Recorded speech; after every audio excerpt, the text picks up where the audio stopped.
మనం ఇప్పుడు తలంబ్రాలు జొన్నలు పండిస్తూ ఉన్నాడు రైతు.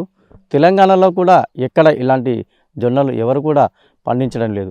అయితే ఇవి దేనికి పండిస్తూ ఉన్నారు, వీటి వల్ల ఎలాంటి ఉపయోగాలు ఉన్నాయి, ఇదే అంశంపై మనతో మాట్లాడడానికి రైతు చిన్ని కృష్ణుడు, ఆయనతో మాట్లాడే ప్రయత్నం చేద్దాం.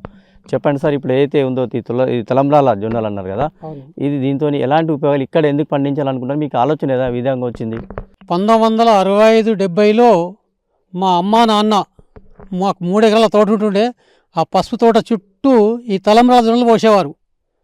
అప్పుడు అక్కడ తెలంగాణ భాషలో ఏమంటుందంటే సిమిటి తలవాలు అంటున్నారు. అప్పుడు సిమిటి తలవాలు అయితే అప్పుడు వండిస్తుంటిమి. తలంబ్రాలకు పెళ్ళైనప్పుడు జొన్నలు పెడుతుంటిమి, మళ్ళీ మిగతాయి రొట్టె వేసుకుని తింటుంటిమి.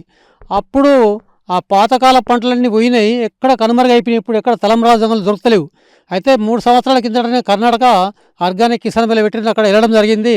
అక్కడ సైంటిస్టులు 2 ఎకరాలలో 200 రకాలు కొంచెం ఈ పాతకాల వంగడాలన్నీ బతికిచ్చింది. అక్కడ మాకు ఎగ్జిబిషన్లో చూపెట్టారు యాక్చువల్గా పంటల. అప్పుడు నాకు ఇక్కడ తలంబ్రాల జొన్నలు అక్కడ కనిపిస్తాయి. అది మా అమ్మ నాన్న అప్పుడు వండితున్నారు సార్, కొన్ని మాకు పెట్టు విత్తనాలు అంటే వాళ్ళు ఒక పిడికెడు విత్తనాలు పెడితే నిరుడే పండించి విత్తనాలు చాలామందికి పెళ్ళిళ్ళు ఇవ్వడం జరిగింది. ఒక పిడికెడు జొన్నలు వేరే బియ్యంలో కలిపి తలంబ్రాలు వేస్తే పుణ్యం అని చెప్తున్నారు నాటి కాలంలో. అట్లా నేను పండించి ఇస్తున్నా. ఇప్పుడు కూడా ఈ పంట మీద ఉన్నది.